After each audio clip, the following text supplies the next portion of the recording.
you must calculate the area underneath the lines, underneath the graph. So we're going to use the equation base times height divided by 2. So you must identify the base.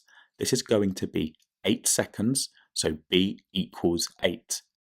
Then to work out the height of the triangle, that's going to be the velocity change. So that is going to be 80 meters per second.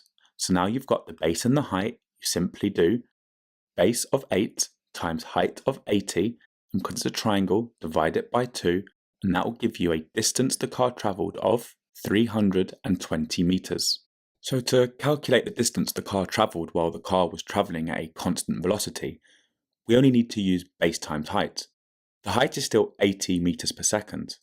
So to work out the base, it's going to be 20 seconds minus 8 seconds. 20 seconds minus 8 seconds.